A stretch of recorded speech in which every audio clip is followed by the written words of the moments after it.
Hello, welcome to Miss Peepers Reading Corner. I'm Katrina, aka Miss Peepers, and this is my co-host Baroness T'Challa von Schnoodle, who stole my chair, and so I lifted her and the blanket up, and she stayed right here.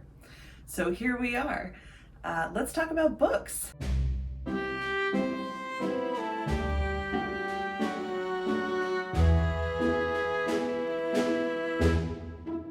Today we're going to talk about Things Fall Apart by Chinua Achebe. And since I famously do not keep my covers for books, my dust jackets, I will put a picture of it up here. Things Fall Apart is a Nigerian classic written in the late 1950s.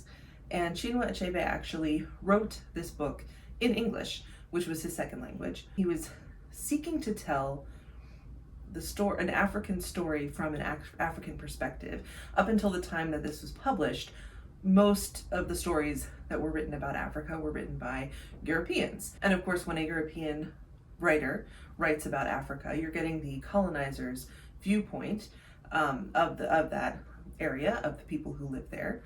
And Achebe realized as he was growing up that he did not see a whole lot of African voices telling African stories. And so, and he described it in an interview as a gap on the bookshelf. There was this gap where his voice should have been, or his story should have been. So let me tell you what this is about. And I'll say now, I'm going to do my best with the pronunciation of the Nigerian names. I can't promise it's perfect, so apologies in advance. T'Challa is offended, I think, by my attempt to pronounce the names. So here she goes. She's gone. This book follows a man named Okonkwo. His father was known for enjoying life, for not spending a whole lot of time on gathering wealth or keeping money.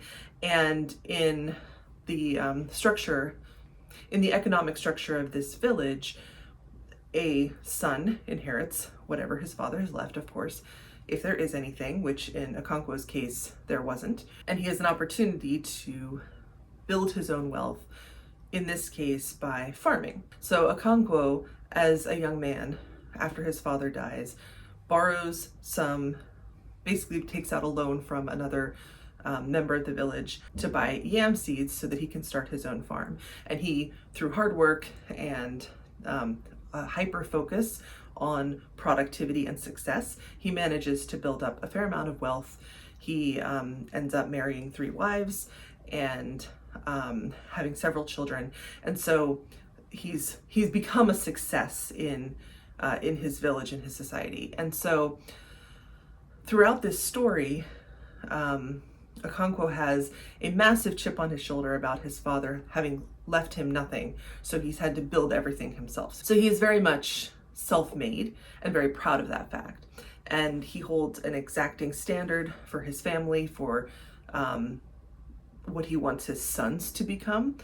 And he wants his sons to emulate his work ethic and his focus on building up that material wealth. And then later on in Okonkwo's life, European missionaries come to spread Christianity throughout Nigeria. And so Okonkwo's entire world changes pretty abruptly because of that, and also because of some other things which are spoilers. There's an end of Act 1 event. The book is actually in 3 parts, so part 1, end of part 1 event that I will not spoil, that changes everything about his life very abruptly. So this story follows not only Okonkwo's life and is a picture of village life in Nigeria at that time, pre-colonialism, but it also shows how that colonialism started with Christian missionaries and eventually Europeans coming in to aggressively take over the land in Africa for themselves. I really love this book, and I also want to give some credit to Nicole over at Noteworthy Fiction, who I will link below. She's amazing, and she did an all-day read-along with her viewers on her channel and read this book. I've been meaning to pick it up actually for a couple of months. If you've been watching my videos, you may have heard me mention, oh yeah, I'm gonna read this. It took me a little time to get there, but I'm so glad I did. It was delightful. I dedicated a Saturday to just reading this book, and it was well worth it. So one thing I really loved about the way this book is written is that the language is very simple and very straightforward, but the story itself and the themes expressed and the symbolism is all very complex. So it's one of those books that you can read on several layers. This was my first time reading it. I could absolutely see maybe a year from now reading it again and getting different things out of it, learning different things out of it. One of the interesting things about this book that I found is that Okonkwo himself is not a particularly nice person. He's the protagonist of the story, but he is definitely not a hero, and you're not meant to like him, which I know some readers are not a fan of that, and totally appreciate if that's you. Okonkwo is very focused on what he believes that he should have and what he's working towards, which is ultimately he wants to get the highest honor in his village. Basically, members of the village have access to a number of titles within the community, and you acquire those titles through expressions of wealth. And so Okonkwo is working his way up the ladder, trying to get each of these, and his goal ultimately is the highest title that is available, that he thinks will bring him the most honor. He's so dedicated to this goal that he really pushes away the people around him, and he's very focused on tradition in his community and is resistant to changes that are coming. The society in this village is very separated by gender. So, and Okonkwo holds on to this, that, you know, men do one thing and women do another thing. And it's not just tasks in the household, it's your place in the village. And Okonkwo even has a daughter who he wishes more than once was a son, because she embodies a lot of the traits that he would want in his sons, that he's not seeing in his sons, but he can't really get close to her because she's a girl. And it's just this really unfortunate, there are a lot of these really unfortunate cycles that you see with Okonkwo. His inner thoughts and his outer actions often don't match up, in that he has a lot of feelings that he doesn't know how to express. He's stuck in this hypermasculine, in some ways toxically masculine mental space, where he does not feel like he can show how much he cares about his wives, how much he cares about his children.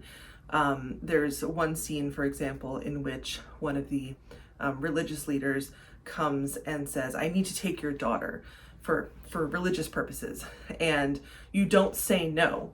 You don't say no to the priestess. That is not an acceptable action. So he lets the priestess take his child. It's like night is coming. Like she just walks off with his kid in the middle of the night, and the wife, this particular daughter's mother, one of his wives, is frantic and worried, and she doesn't know what's going to happen. She doesn't know if her child is coming back. What does the priestess want with her? Is she going to start living with this priestess? Like, what's the plan? No one will tell her anything. The priestess won't even tell anyone anything.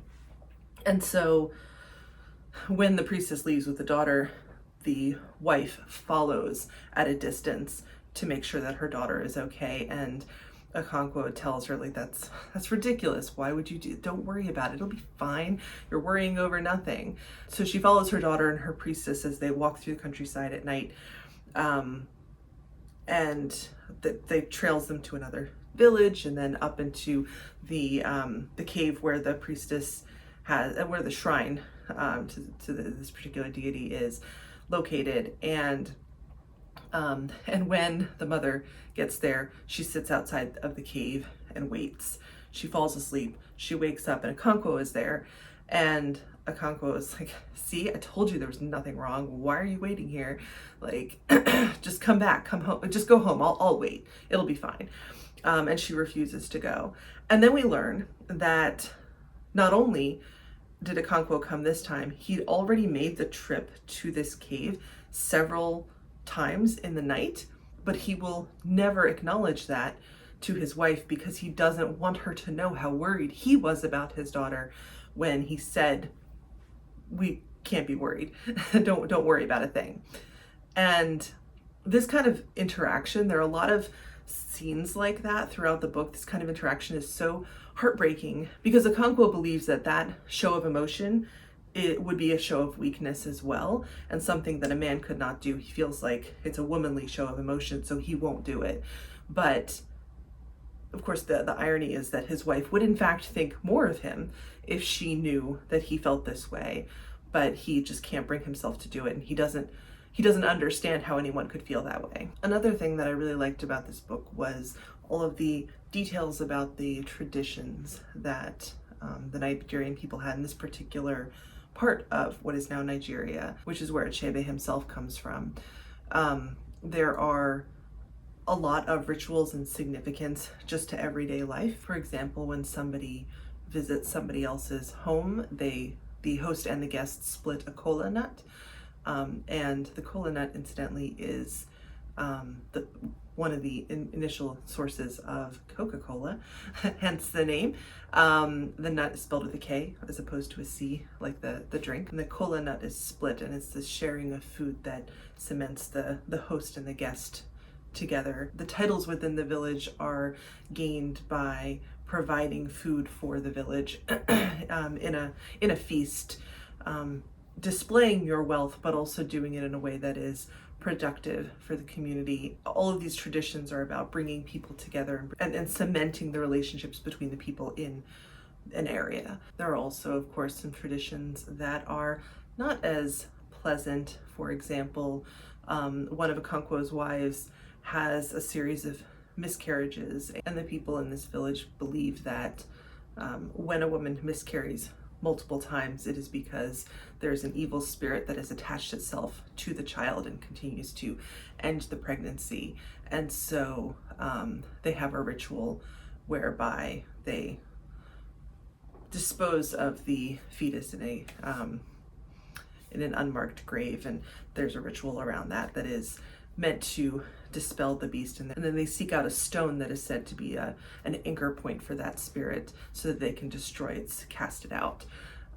This tradition and others become a source of contention between the villagers and the Christian missionaries, and the story just keeps pulling you along. Like I could not put this book down. I had to know how it would end, and I just kept and even though, as I said at the beginning, I didn't like Okonkwo, he's not a likable person, he's not someone you'd want to spend time with. Seeing his internal dialogue along with his actions and seeing that clash is what really, I think, humanizes him. We all have hypocrisies between our thoughts and our actions from time to time. Okonkwo has a lot of them, but it's so very human to feel conflicted between what you think that you should, how you think you should behave, and how you feel internally. Yeah, I just really love this book.